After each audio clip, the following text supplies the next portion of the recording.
All praises to Yahweh, Ba'ashem Yahushai, Ba'ashem Rakak.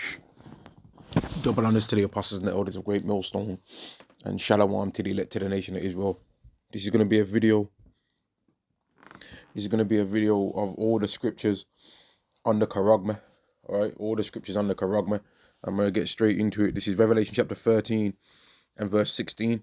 And the cause of all, both small and great, rich and poor, free and bond, to receive a Charagma in their right hand or in their foreheads, and that no man might buy or sell, save he that had the Charagma, or the name of the beast, or the number of his name. All right, and what we believe that Charagma to be is the CHIP. Right, that's what we believe the Charagma to be, and that CHIP can be put within the hand or the head. All right, that's what we believe the Charagma to be. That's mentioned in Revelation 13 and verse 16 to verse 17. Now here's another scripture on it. So that scripture was what is going to be able to happen with the Charagma, and this scripture that I'm about to read is the judgment of receiving it. This is Revelation chapter 14 and verse 9, and the third angel, well, this is the ultimate judgment of giving and receiving it. This is Revelation chapter 14 and verse 9, and the third angel followed them, saying with a loud voice, if any man worship the beast and his image, and receive his Charagma in his forehead or in his hand, the same shall drink of the wine of the wrath of Yahweh, which he poured out over a mixture into the cup of his indignation, and he shall be tormented with fire and brimstone in the presence of all the angels and in the presence of the Lamb. So this is the judgment for receiving that. Now let's go to this, because this right here, what I'm about to read right now, is one of the things that, well, this is the opposite side of the, this is the balance to that scripture, right? This is the balance, because it says in verse 10 that people are going to witness the destruction of those that took it, that took that particular thing. Now, when you go to this scripture here, this is giving another perspective of those people, from how they're going to see the people that took this particular thing, how they're going to see that go down, and how the people that didn't take it are going to see the destruction of the people that did take it. Revelation chapter 15 and verse 2, and I saw as it were a sea of glass mingled with fire, and them that had gotten the victory over the beast and over his image and over his Charagma and over the number of his name stand on the sea of glass, having the harps of God. Now, when you say sea of glass, all a sea of glass could easily represent, man, is standing on the floor made of glass. It's not nothing to go too crazy about. I say, oh, you mean to tell me that there was a sea made of glass and people are swimming in it? No. If you was to be on a chariot and the bottom of the floor of the chariot is completely made from glass, clear for you to be able to see through, right? It's going to be like you're standing on a sea of glass, would it not? And that's what we believe this scripture to mean, man. That's what I believe this scripture to be saying, that when you get in on them chariots, that they're going to be so amazing that they're going to have a floor that you can see completely underneath the floor, man. Just like a big window, right?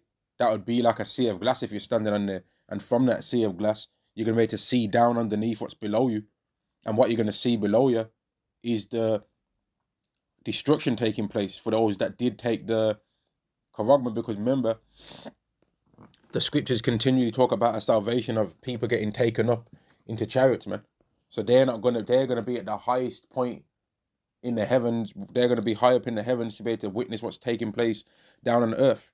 Right now, this scripture I'm about to read in Revelation 16 is going to be another proof that you can't take this thing and then say, oh, I'm going to take it out. No, you can't do that. This is Revelation chapter 16 and verse 2. And the first went and poured out his vial upon the earth, and there fell a noisome and grievous sore upon the men which had the Charagma of the beast, and upon them which worshipped his image. So even if you try and think, oh, I'm going to take it and then take it out, no. Yahweh is going to seal you with a mark, showing you that you took it, man. He's going to seal you with a symbol upon your body, showing that you took this thing. He's going to seal you with it, man. He's going to put a grievous soil, which is going to be like a symbol that's going to be within you, right? A type of cancerous tumor that's going to be within you to show that you took this, right? Now let's go to another one. This is Revelation chapter 19 and verse 20. And the beast was taken, and with him the false prophet that wrought miracles before him. Now we're starting to really realize what some of those some of those miracles are going to be, man. Some of those miracles are going to be, right?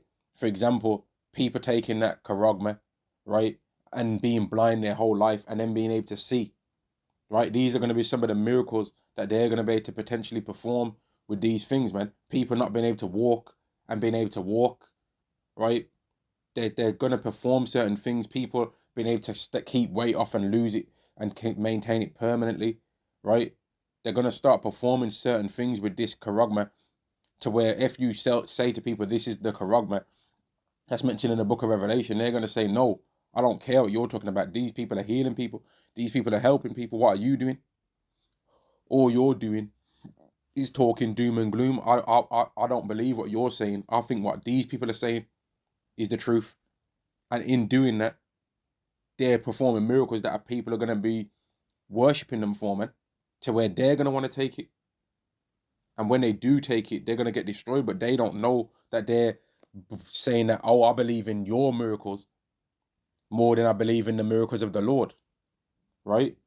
But they don't understand that Yahweh gave them the ability, if they even are able to achieve any of these things that they think, Yahweh really gave them the ability to do that on the left-hand side, just so that he can make everybody that follows them on the left-hand side get destroyed when he brings his right-hand side to perform judgment upon the earth, which his right hand is Yahweh Shai. Verse 20 again, and the beast was taken, and with him the false prophet that wrought miracles before him, with which he deceived them that had received the charagma of the beast, and them that worshipped his image.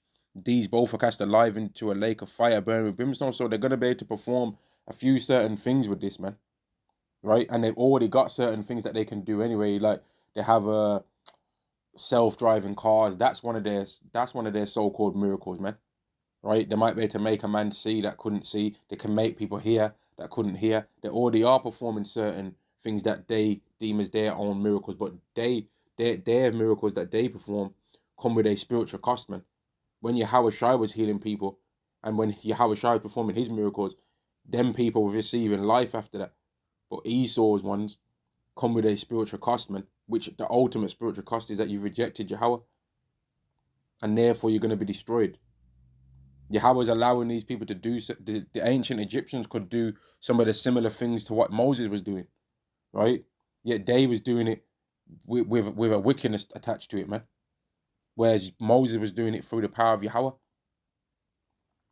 Now here's the last scripture, Revelation chapter 20 and verse 4, and I saw thrones, and they that sat upon them, and judgment was given unto them, and I saw the souls of them that were beheaded for the witness of Yahweh Shai, and for the word of Yahweh, and which had not worshipped the beast, neither his image, neither have received his charagma upon their foreheads or in their hands, and they lived and reigned with the Mashiach 1,000 years. And the same people that go through this are going to be the same people that are going to also experience seeing the people destroyed in the presence of the holy angels and in the presence of the Lamb. And they're also going to be the same people that are going to be on that sea of glass, man.